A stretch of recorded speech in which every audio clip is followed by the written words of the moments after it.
우리는 시편 119편 말씀을 계속 묵상해 가고 있습니다. 시편 119편은 가장 긴 장이라 그랬을 뿐만 아니라 여러분 오늘 본문을 열어놨으니까 여러분 이렇게 열어놓은 페이지를 이렇게 한번 세어보시면 신구약 성경의 가장 중간에 딱 분량으로 보면 중간에 위치하는 장이 시편 119편입니다. 그래서 성경의 한 중간에 주의 말씀, 주의 길, 주의 증거가 우리에게 주어지고 있는 것, 그것이 바로 시편 119편입니다 22개의 자음 중에 오늘은 19번째 자음 코프와 20번째 자음 레시를 중심해서 이렇게 두 자음이 문장의 첫머리에 와서 그렇게 문장을 이루고 있는 시의 내용입니다. 무엇이 영원한가, 무엇이 진리인가 라는 이 문제를 142절에서 이렇게 노래했습니다. 주의 의는 영원한 의요, 주의 율법은 진리로소이다. 아멘. 그러니까 주의 의는 영원한 의입니다. 그죠? 일시적 의나 어떠한 단정되었던 시간의 의가 아니라 영원한 의요, 주의 율법은 진리다. 이렇게 시인은 고백하고 있습니다.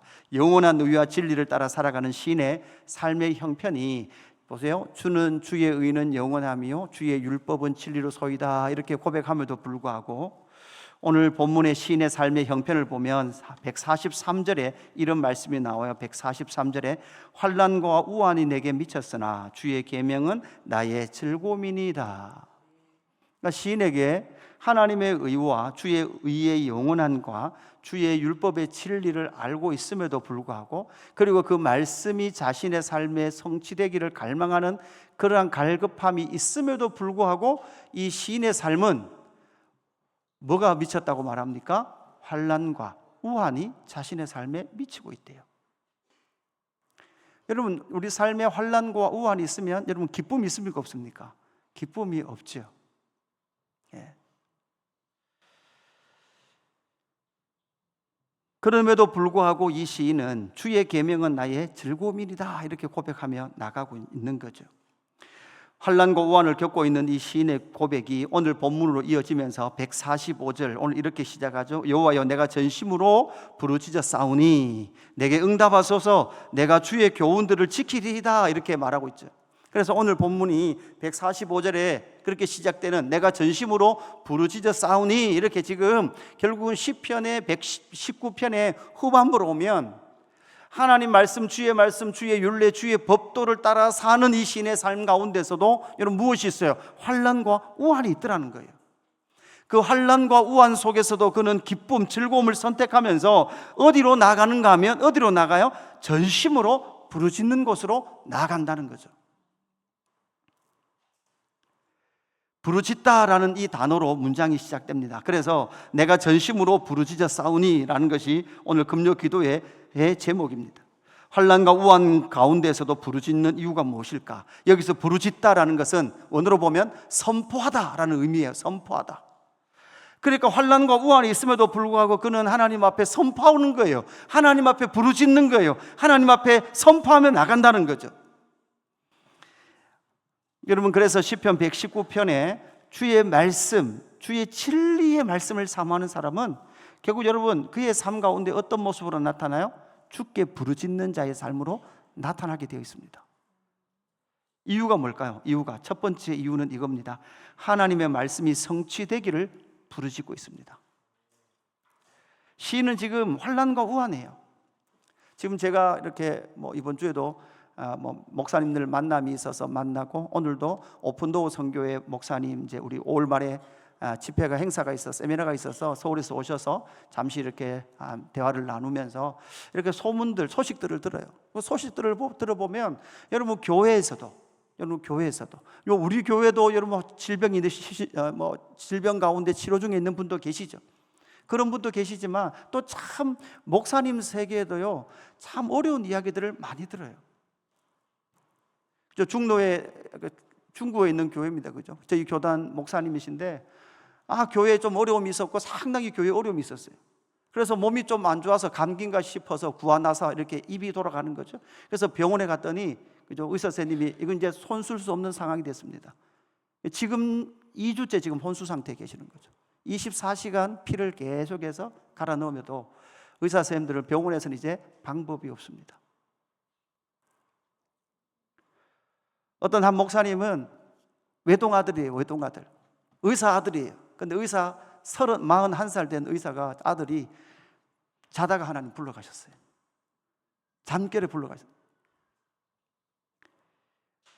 예수 그리스도를 믿고 하나님의 말씀이 성취되고 실현되어지기를 사모하는 삶이 있음에도 불구하고, 그럼에도 불구하고 무엇이 있다는 거예요? 환난과 우환이 있어요. 없는 게 아니에요. 그래서 다시 146절 이후에 보면 이렇게 말합니다. 내가 주께 부르짖어 싸우니 나를 구원하소서. 내가 주의 증거들을 지키리이다. 내가 날이 밝기 전에 부르짖으며 주의 말씀을 바라싸우며, 이렇게 말하고 있죠. 그러니까 이 시인이 지금 부르짖고 있는데 그 부르짖고 있는 핵심이 뭐예요? 말씀을 바라보았다는 것이 무엇이죠? 여러분, 바라보는 것이 곧 무엇을 말하고 있습니까? 성취되고 이루어지기를 바라고 있는 것을 지금 바라보는 거잖아요. 그가 지금 성취되기를 원하는 건 뭐예요? 주의 말씀이라는 거예요. 말씀. 주의 말씀을 조용히 읊조리려고 내가 새벽녘에 눈을 떴나이다. 그러니까 환난과 우환이 잠이 오지 않아요. 잠이 오지 않아서 그는 새벽을 깨우고 있는 거예요. 주의 증거는 하나님의 말씀이죠. 하나님의 말씀의 성취입니다.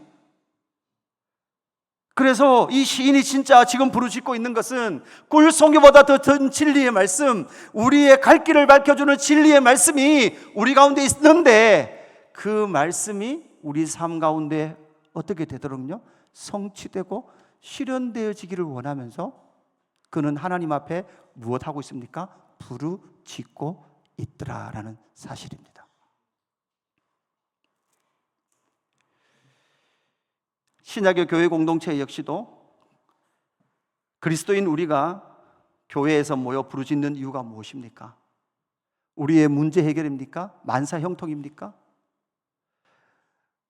우리의 소원 성취가 아니라, 여러분, 무엇이요? 우리 가운데 선포된 이 진리의 말씀이 저와 여러분의 삶 가운데 실현되어지고 교회 공동체 가운데 성취되기를 원하는 그 갈망이 부르짖음으로 나오는 귀한 공동체 되기를 주님의 이름으로 축복합니다.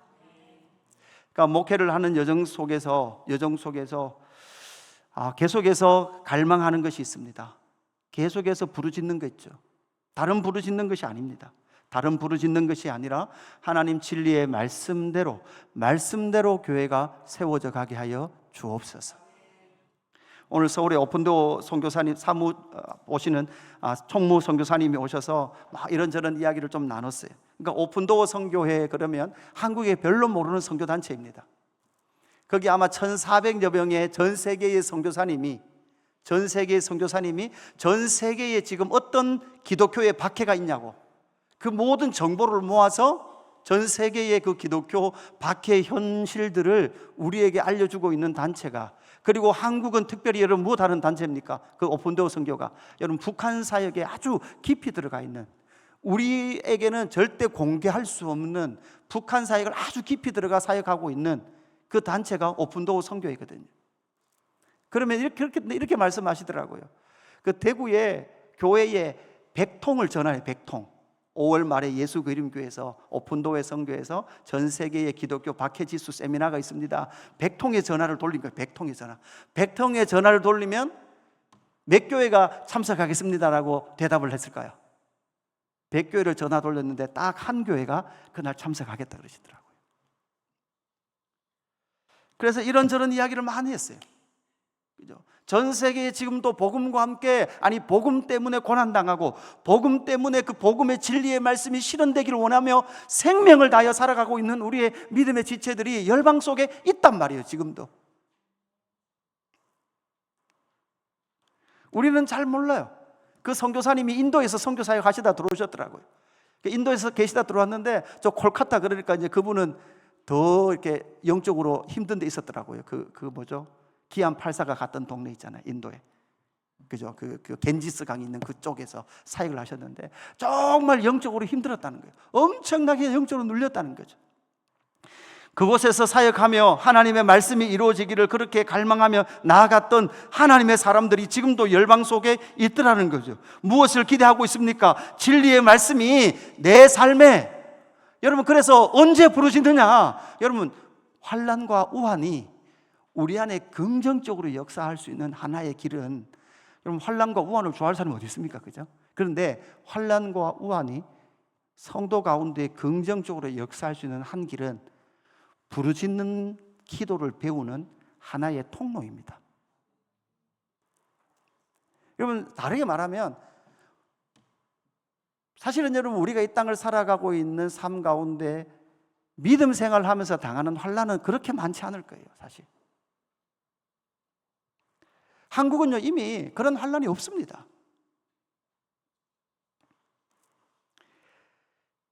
그 환난이 있을 때에 하나님 앞에 부르짖는데, 여러분 가장 큰 여러분의 환난은 무엇입니까? 여러분 가운데 가장 답답한 건 무엇입니까? 여러분 가운데 가장 답답한 것, 그것은 바로 진리의 말씀이 내 삶 가운데 실현되지 않는 것이 저와 여러분의 영적 답답함, 영적 갈망이 되어지기를 주님의 이름으로 축복합니다. 바울은 로마서 8장 15절 이후에 이렇게 말합니다. 너희는 다시 무소하는 종의 영을 받지 아니하고 양자의 영을 받았으므로 우리가 아빠 아버지라고 여러분 만다고요? 부르짖느리라. 그죠? 아버지를 부르는데 그냥 아버지 아빠 이런 게 아니라 아버지 이렇게 부르짖는 거예요. 아버지. 왜요? 자녀이면 또한 상속자, 곧 하나님의 상속자요, 그리스도와 함께한 상속자니 우리가 그와 함께 영광을 받기 위하여, 여러분 뭐도 받아야 된다고요? 고난도 함께 받아야 할 것이니라. 아멘. 여러분 아들이 되고 양자가 되고 상속을 받기 위해서는 이 땅에서 무엇을 받아야 돼요? 고난을 받아야 되는데, 그 고난을 받는 이유는 무엇인가 하면 이 세상 속에서 하나님의 아들들로 살아가는 것 자체가, 그 하나님의 아들들로 말미암아 진리의 말씀이 이루어지는 그 삶이, 여러분 이 땅에서는 치열한 고난을 받는 것과 같은 삶을 만들어낸다라는 것을 우리에게 말씀해 주는 거죠. 두 번째, 이 시인이 부르짖고 있는 이유는 무엇입니까? 주의 말씀을 지키지 않는 자들을 보고 슬퍼하고 있습니다. 이 두 번째 대지는 사실 슬퍼한다라는 이미지이긴 하지만 그 슬픔의 눈물 속에도 이 시인의 부르짖음도 함께 보여지더라고요. 시편 119편의 공통점은 무엇이라고 말했습니까? 이 시인의 시 속에는 언제나 대적과 원수들이 등장한다는 사실이죠. 주일날 말씀을 나눴듯이 이 대적들과 원수들은 하나님의 나라 언약 밖에 있었던 사람이나 외인으로 보이지 않아요. 외부 사람으로 보이지 않아요. 이 대적이나 원수는 원래 하나님의 율법을 함께 지키던 사람들이었던 것 같아요. 하나님의 말씀을 함께 따라 살아가던 사람들이었던 것 같아요. 그렇게 함께 따라가던 그 사람들이 결국은 하나님의 말씀을 버리고 하나님의 말씀을 따라 살아가는 이 사람을 향하여, 시인을 향하여 지금 뭐 하고 있는 거죠? 공격하고 있는 형국인 것 같습니다. 여러분 우리가 잘 알고 있습니다. 여러분 아담과 하와, 그리고 가인과 아벨, 하나님께서 아벨 대신에 여러분 누굴 주셨죠? 셋을 주셨습니다. 가인의 후손들은 뭐를 만들어냈습니까? 예, 바벨론이라는 세상 나라를 만들어냈습니다. 결국 칼과 폭력으로 점철되어지는 세상 나라를 만들어냈는데 그 속에 누가 살아갔습니까? 셋 계열이 살아갔죠. 그런데 창세기 6장에 오면 여러분 어떤 본문이 나옵니까? 하나님의 아들들이 사람의 딸들의 아름다움을 보고 자기들이 좋아하는 모든 여자를 뭐로 삼아요? 아내로 삼았다고요. 여기서 하나님의 아들들이 누구냐는 거예요. 하나님의 아들들이. 사람의 딸들은 누구냐는 거예요. 근전 문맥으로 보면 이 하나님의 아들들은 셋결인 거예요. 사람의 딸은 누굽니까? 바로 가인, 라멕으로 이어지는, 그리고 여러분 성경에 나타나는 라멕이라는 사람이 성경에 처음으로 일부 이처제, 두 아내를 맞이했던 그 라멕이라는 그 사람이 자기 세상을 만들어냈던 그 속에 바로 하나님의 아들들인 셋결이 여러분 뭐였다는 거예요? 존재하는 존재의 목적과 이유를 잃어버릴 때 여러분 무엇이 일어났습니까? 노아 홍수가 일어났다는 거예요. 기억하십시오. 세상이 타락해서 그런 노아 홍수가 일어난 것이 아니에요. 누가 타락해서 그래요? 하나님의 아들들입니다. 오늘 150절에서 158절 좀 화면을 보시고 우리 같이 한번 150절 먼저 한번 같이 봉독하십시다. 시작. 악을 따르는 자들이 가까이 왔으니 그들은 주의 법에서 머니이다. 여러분 보십시오. 악을 따르는 자들이 지금 시인에 가까이 왔어요. 근데 그들은 주의 법에서 멀어요. 자, 이 말은 주의 법으로서 멀고 주의 법으로는 멀고 뭐는 가까워요. 폭력은 가까운 거예요. 가인과 같은 폭력은 가까웠던 거죠. 나를 비판하는 자들과 나의 대적들이 많으나 나는 주의 증거들에서 떠나지 아니하였나이다. 주의 말씀을 지키지 아니하는 거짓된 자들을 내가 보고 지금 시인은 뭐 하고 있습니까? 슬퍼하고 있는 거예요. 저는 이 말씀을 시편 119편을 묵상하면서 사실 이 원수 대적들이 어떠한 우리의 외부에 있는 존재인 것처럼 우리가 읽힐 수도 있지만 때로는 제 안에도 제 속에도 주의 말씀을 따르기를 원하지 않는 그런 거짓된 모습들이 제 안에도 자주 있어요. 주의 말씀대로 사는 게 좋아요. 내가 하고 싶은 대로 하는 게 좋은 거예요. 여러분, 우리는 늘 육체의 소욕을 따라 사는 게 편안하단 말이에요.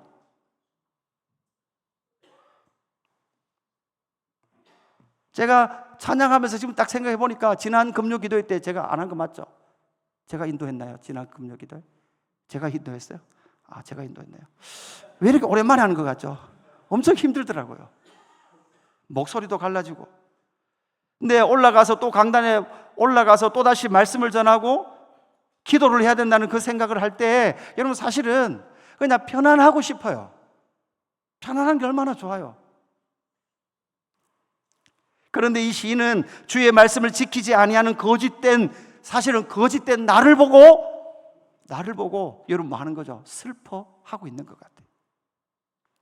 겉으로는 신앙하는 것 같지만 그러나 속에서는 주의 말씀에서 벗어나 버린 나 자신을 바라보고 슬퍼하고 있는 것 같습니다. 이 시인은 지금 외부적 공격을 받고 있지만 사실 그들을 향하여서 지금 그들은 원래 어떤 자였습니까? 주의 말씀을 함께 지키던 자들이었고 주의 율법을 함께 따르던 자들이었거든요. 주일날 말씀을 나눴듯이 예레미야 20장 9절 이후에 어떻게 고백했습니까? 내가 다시는 여호와를 선포하지 아니하며 그의 이름으로 말하지 아니하리라 하면 나의 마음이 불붙는 것 같아서 골수에 사무치니 답답하여 견딜 수 없나이다.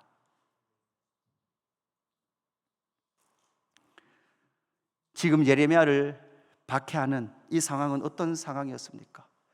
예레미야를 박해하던 사람이 애굽 사람이었습니까? 바벨론 사람이었습니까? 아니요. 예레미야를 박해하는 사람은 이스라엘 사람들이었습니다.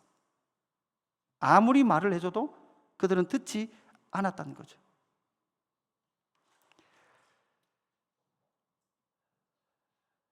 그럴 때 우리는 어떻게 해야 합니까? 여러분, 정말 정죄하기 이전에 이 시인의 고백처럼 정말 슬퍼하고 부르짖고 있는 이 시인의 모습, 하나님 앞에 고발하고 있음에도 불구하고 그럼에도 불구하고 사실 이 시인의 마음속에는 그들을 보며 슬퍼하고 있는 마음이 있더라라는 사실이죠. 마지막 세 번째, 이 시인은 왜 부르짖고 있습니까? 생명을 얻기 위해 그는 부르짖고 있습니다.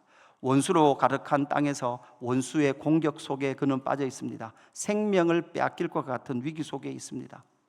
여러분, 우리가 알듯이 원수는 언제나 원수가 하는 일은 무엇입니까? 도둑이 하는 일은 무엇입니까? 도둑은 빼앗고 죽이는 것이죠. 죽이고 빼앗는 것이 도둑이 하는 일이에요. 그러나 예수님은 어떤 일을 하십니까? 생명을 얻게 하고 풍성히 얻게 하시는 줄로 믿습니다. 그래서 149편 149절 154절에 이렇게 말합니다. 주의 인자하심을 따라 내 소리를 들으시고, 이 소리는 어떤 소리입니까? 부르짖는 소리죠. 부르짖는 소리. 여호와여 주의 규례들을 따라 나를 마소서 살리소서. 154절에 주께서 나를 변호하시고, 여러분 주께서 나를 변호하시고 이런 상황을 봐서 지금 시인은 아주 법적으로 여러분 어떤 위기에 처해 있는 거예요. 법의 심판에 의해서 사형이 선고될 위기 속에 처해 있는 거죠. 우리 예수님께서 공적인 재판을 통해서 사형이 선고된 것처럼 이 지금 시인도 법적인 형벌이 그에게 주어질 상황 가운데 있다는 거죠.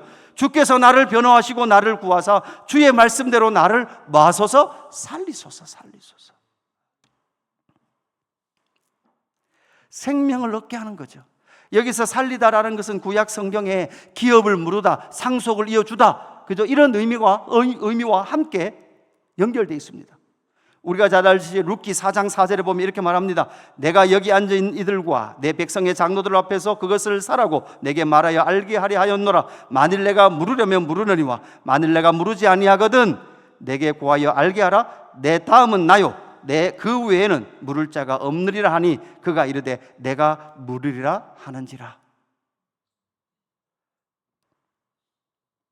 기업 물으는 나오미의 가족 룻의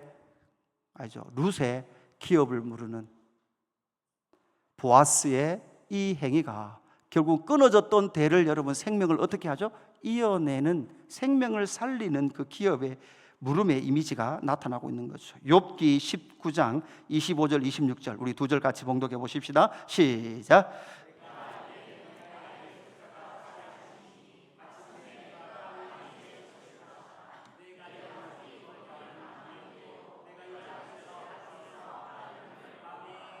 아멘.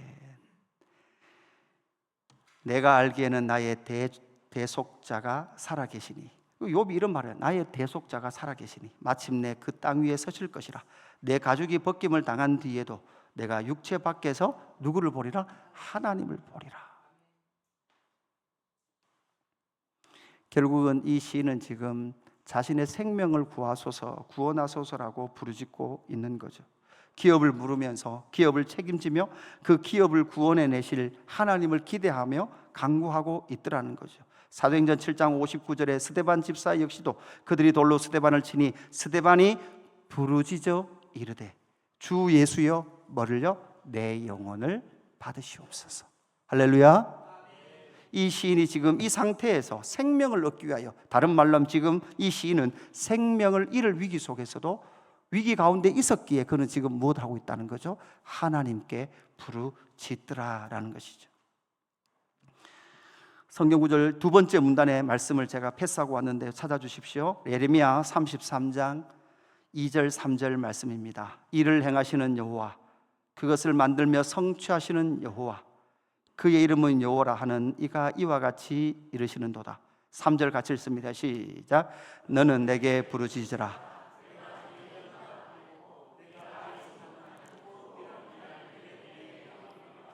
아멘. 여러분, 이 일은 어떤 일일까요? 이 일은 어떤 일일까요? 예레미야의 개인적인 어떤 흥망성쇠를 말하는 걸까요? 개인적인 어떤 성공을 말하는 걸까요? 그게 아니라 지금 망해가는 하나님의 나라를 바라보면서, 아무리 말해도 듣지 않는 그 하나님의 나라를 바라보면서 하나님의 말씀이 성취되도록 지금 예레미야는 하나님 앞에서 무엇하라는 거예요? 부르짖으라는 거죠. 이렇게 나갈 때 하나님은 예레미야에게 무엇을 보여주셨습니까? 하나님의 나라의 회복을 보여주셨거든요. 저는 믿는 게 있습니다. 하나님이 반드시 부흥의 세대, 부흥의 교회를 세우실 것을 저는 반드시 믿습니다. 왜냐하면 하나님이 저에게 약속하신 거거든요.